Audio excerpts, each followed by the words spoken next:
Hello and welcome back to Will's World Reviews and More. Today I'll be doing my results review of Night of Champions, WWE Night of Champions 2015. And yeah, it was an okay pay-per-view. It was entertaining. You can see my dog there trying to get in on the action. Sorry about that. Entertaining, and I'm glad I watched it. And I'm glad I stayed up, and it was alright. So we'll get into the kind of details about individual matches and stuff, but yeah, I was quite pleased. But there were some things that didn't please me, but we'll get into that. Anyway, so let's kick off with the pre-show, and we had the first match was Stardust and the Ascension versus Neville and the Lucha Dragons. Decent match. The more I see of the Ascension, the more I'm hoping they get booked right. And this match, obviously they picked up the victory with Stardust. I think that was the right decision. I think they need to be made to look strong like they were in NXT. They've had a bad run. Hopefully this now will be like a big push. Similarly for Stardust, I do prefer the Cody Rhodes character to Stardust character, but I understand why they're going down this route. So maybe there's a big push coming for them. Obviously they picked up the victory. As for Neville and Lucha Dragons, I think Neville is kind of floundering a little bit at the moment. He had a great push when he first debuted, put on some great matches with John Cena, and now he had the big spot at SummerSlam with Stephen Amell. But I'm just wondering now, hopefully this feud obviously will continue. I'm just not sort of sure that the Lucha Dragons are the right partners. I know they're going for this kind of superhero versus supervillain look. It ties in with Lucha Dragons being high flying, and so is Neville. But I think ultimately for a feud, it's difficult to see where it's going to go and whether the Lucha Dragons are strong enough, I suppose, as characters, not necessarily in strength, to beat the Stardust and the Ascension. But I was quite impressed. It was entertaining, so that was that match. Then we got straight into the Intercontinental title match, Ryback versus Kevin Owens, and this was an amazing match for me because it was the result I wanted. And to kick off the show with the result I wanted was great. It was clear that the crowd were behind Owens, which is obviously strange because he's supposed to be the heel in this match.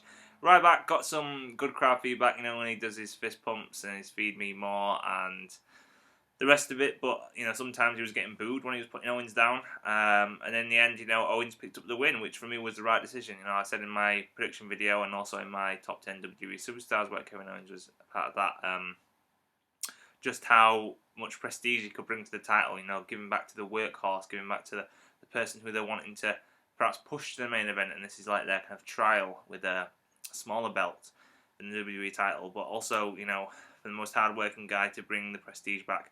For me, Kevin Owens fits the bill for that, and I'm pleased that he picked up the win. And for me, I'm looking forward to his Intercontinental title reign, and I hope it's a lengthy one. I hope it's a well-booked one, and I hope, he gets good success and it propels him to the main event pretty soon, because I'm always just impressed by his in-ring ability and his promo work, and, what more can you ask for? So, at the moment, Kevin Owens is becoming quickly becoming one of my favourite superstars, behind the Shield guys. Then we moved on to the match that I was probably least excited for on the night.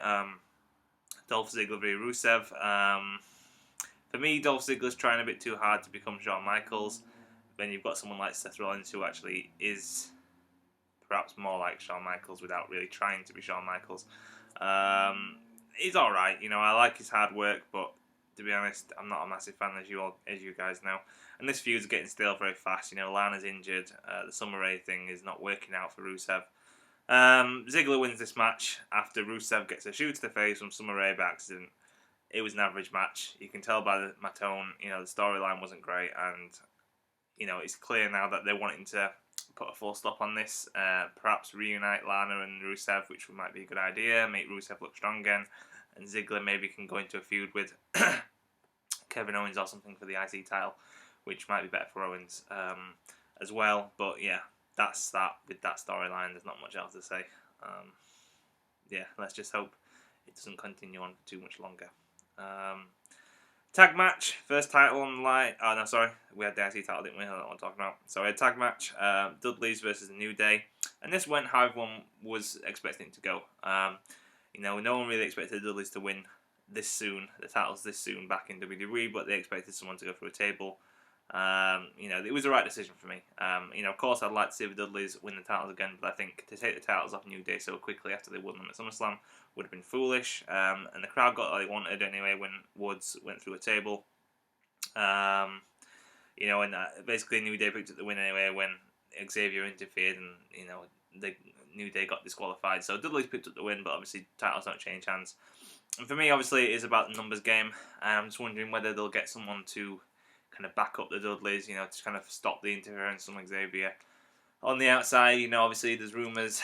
Everyone would always have rumours of Spike Dudley returning. I'm not quite sure what he's doing at the moment, where he is, whether he's still wrestling even.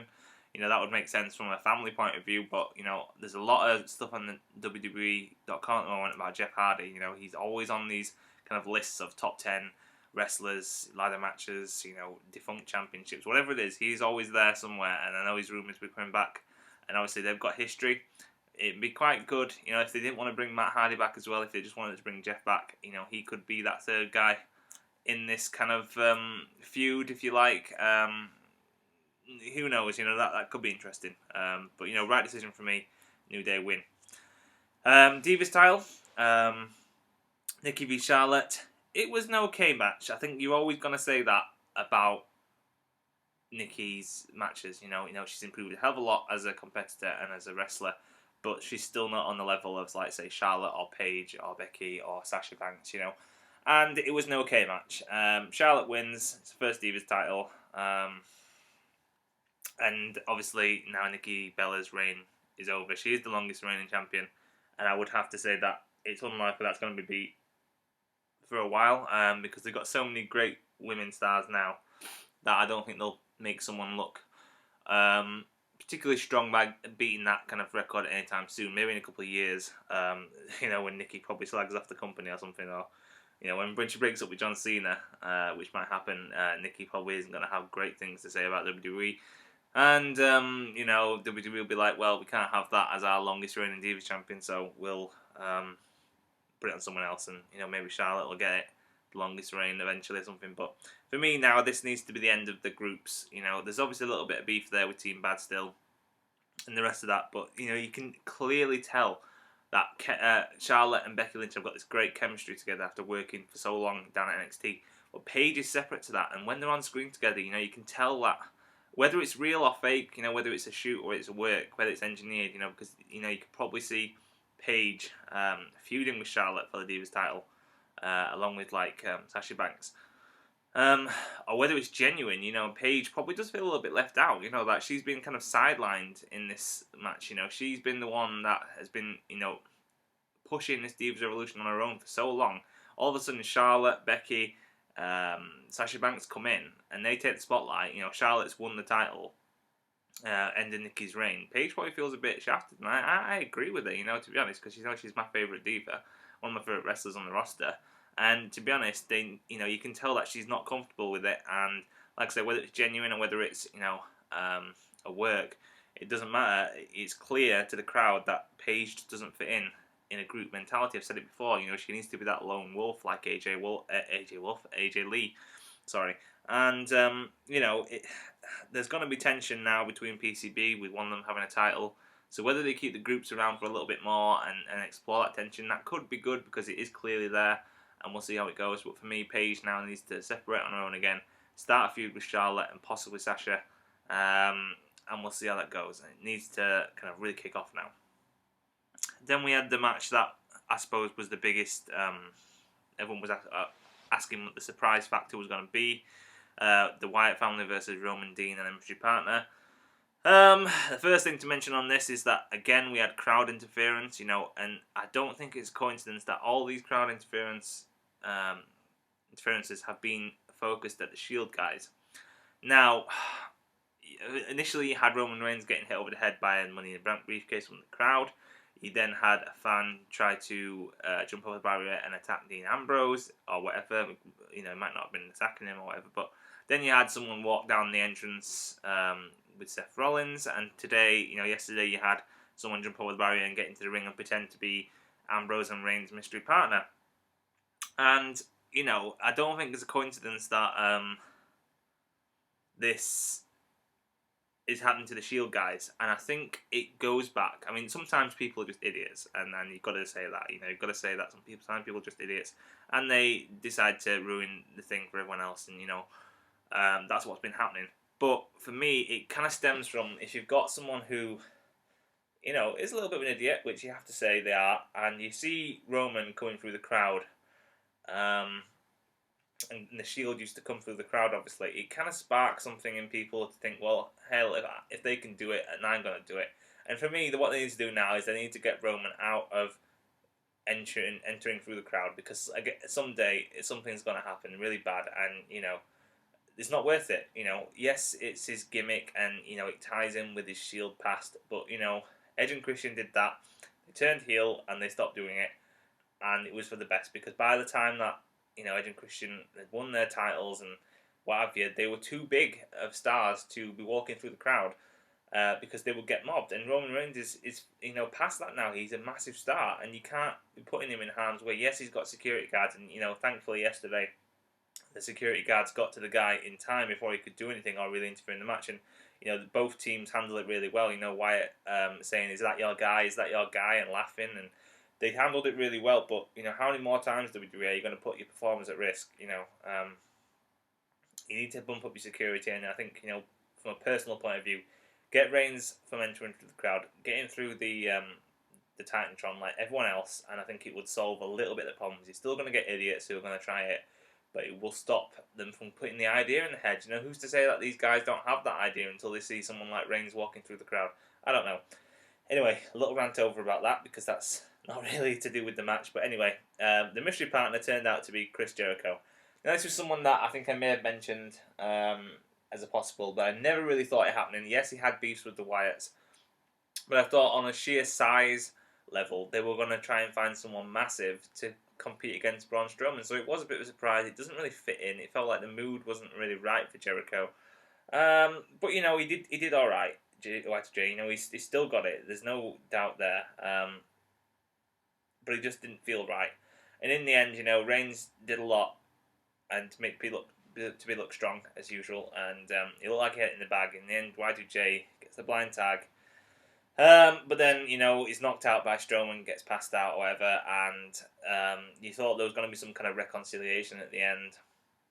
But Jericho just bumped his way through, and it looks like there's going to be a bit of tension there. So whether Jericho is now back on TV full time, obviously he has been working house shows and stuff, we don't know. I think Stevie Breach mentioned that there's a possibility of a feud between him and Ambrose, and I'm with Stevie on that. You know, that could be only good for Ambrose. It could really elevate him and put him over, and, you know, Jericho does put young stars over, and for me that would be a great feud to have between those two guys. And, you know, but it's clear that this feud with the Wyatts isn't over yet.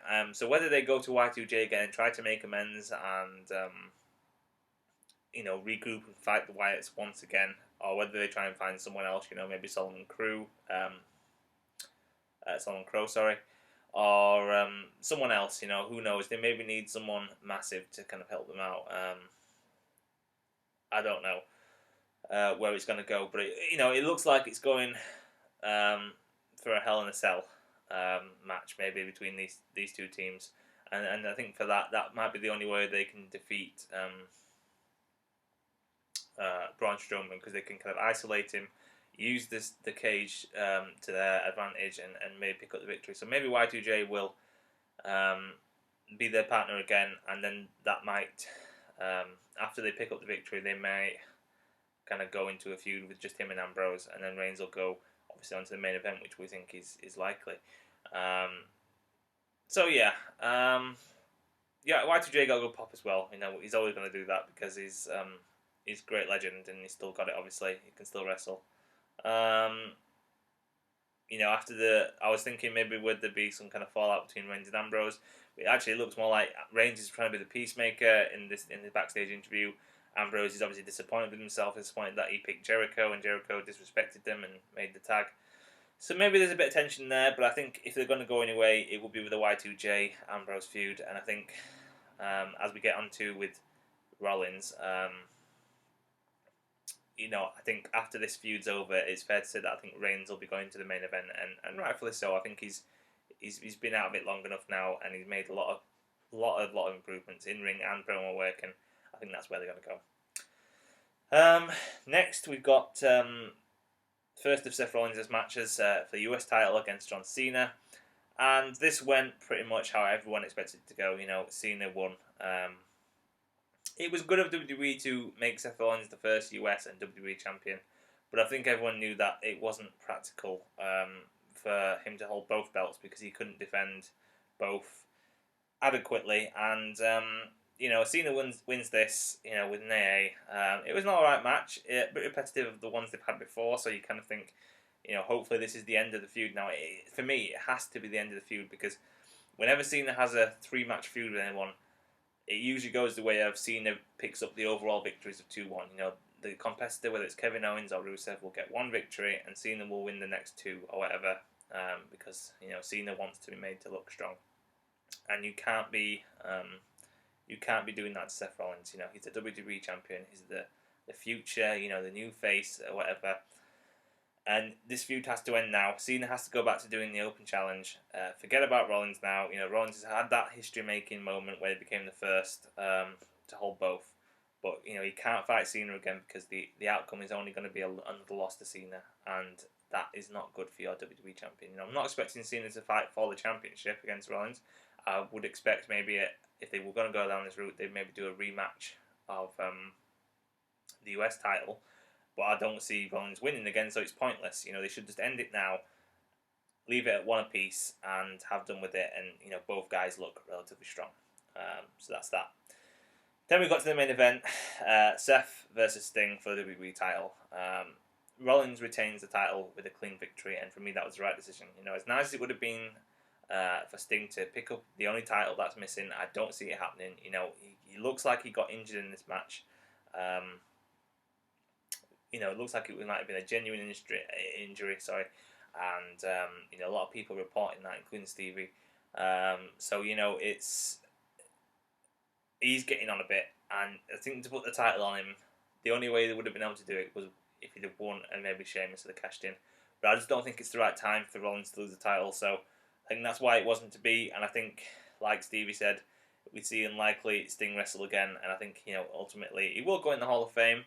But I think he'll miss out on ever holding a title in WWE, which is unfortunate for his legacy. But he should have come 10 years ago, and he would have definitely had a run, if not with the main WWE title, but definitely with the World Heavyweight. So you just got to put it down to count your blessings or whatever, and hope he's okay, and hope he hasn't injured himself too much, and maybe call it a day and look towards the Hall of Fame. But he still, the table spot when he was supposedly got injured was great. It was just unfortunate that he got injured. It was a bit of a quick finish, but considering that he was injured, you probably expected that. It was like the roll up. The leap off the turnbuckle to the floor was great. Rollins, you could tell he was pacing himself in both matches, so it wasn't his usual high flying kind of all energy attack, but he had some good spots as well. And like I said, it was probably the right decision in the end. And I was pleased. I'm pleased for Rollins because I want him to keep the title.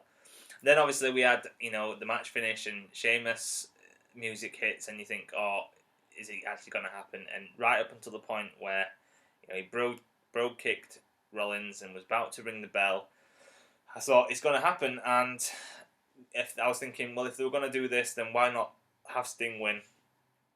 And it would have made more sense. And then all of a sudden, Kane returns, masked Kane returns, and chokeslams both Rollins and Sheamus. So Sheamus, is a failed cash-in, but it's not a failed contract because the bell didn't ring, so he still got the contract. And then he tombstones Rollins. So Kane's a face again now. It looks like, they're going to build this up to a Hell in a Cell match, and that makes sense. Kane is associated with that match, obviously, from way back in the day when he made his debut and everything, in the match between Undertaker and Shawn Michaels. So it makes sense. Whether it's for the WWE title or not, I'm not sure, because at the end of the day, this feud is more personal, but it would seem silly not to put the title on the line. And for me, this is like the stopgap, like I was saying about the Wyatt and Roman Reigns feud. For me, I think the end of the year is going to be closed out by a feud between Roman and Seth and possibly Brock Lesnar. That could be like the main event for Survivor Series, something like that. I think that will be the feud for the end of the year. So it's a stopgap a little bit. It's like get a match. You know, the Wyatts and Roman and Dean need one more pay-per-view to end their feud. And before they can put Reigns in the main event, obviously they need a match for Seth. And I think this will be the match against Kane in the Hell in a Cell. I think, I could say probably will have the title online, but I don't see Kane winning it, obviously. But I do see a lot of destruction from Kane in that match. And maybe, if it was me personally, I wouldn't put the title on the line, and I would just have the match as like a grudge match between the two guys. But I think WWE will put the title on the line just because, it gives a bit more prestige to the pay-per-view. So that's that match. And yeah, overall it was a great pay-per-view. Like I said, it was entertaining. I was pleased with, Kevin Owens winning the IC title. For me, that started off the night great. I'm pleased for Charlotte to win the Divas title. And hopefully now, she gets in the feud with Paige and we see, less of the Bellas. Tag titles was predictable. Y2J was a bit of a head-scratcher. Cena winning the title was predictable. Sting not winning was predictable. So yeah, it was an average pay-per-view, really. Just the other little things to talk about, I suppose, is obviously the Go to Hell tour was advertised heavily, and that's great. You've got the first thing, the Madison Square Garden event televised with Brock facing Big Show on October 3rd, so that should be interesting. And you've got Brock on the Stone Cold podcast, which should be very interesting. That's on the 19th of October. Looking forward to that. And obviously, it all culminates on October 25th at Hell in a Cell with Undertaker versus Brock Lesnar. So, it's the rubber match. That should be very interesting. That should be the end of that feud, and that'll tie up everything nicely. So for me, the three matches that probably will be inside the Hell in a Cell are going to be obviously Brock Lesnar and Undertaker, which is confirmed. Kane and Seth Rollins, probably likely. And, maybe the Wyatts versus Roman, Dean and the partner or whatever. Because I think the Kane and the Undertaker ones are guaranteed because of their history. But for me, the only way that Ambrose and Reigns are going to beat Strowman and the Wyatts is in the Hell in a Cell. So that's why I'm kind of erring on the side of that their match might be in the Hell in a Cell. The rest of the feuds, I don't see how they would fit Hell in a Cell in there. So whether they would do 3 or not, I'm not sure. Maybe just 2. So we'll have to see how it goes. But it should be a good pay-per-view. That I'm looking forward to it. And the only other thing to say is that after Raw tonight, we've got a new show on the network, Legends with JBL. That looks very, very good. The first one's him interviewing Eric Bischoff. And that should be very entertaining. It looks like Bischoff's been very candid. And obviously later down the line we get an interview with Ron Simmons, aka Farouk, who Bradshaw teamed with for years. I'm really looking forward to that because they're one of my favourite tag teams. So all in all, some good stuff coming on the network. Can't wait, excited. It was a great pay-per-view, entertainment wise, and I'm glad that I stayed up and watched it. And feeling a bit tired, but we'll get there. And I'm sorry this video has been a bit longer than my normal ones. I've had a lot to talk about, and anyway, I hope you guys have stuck through it and enjoyed the pay-per-view too. Put your thoughts in the comments, and until my next video, I'll see you later. Peace.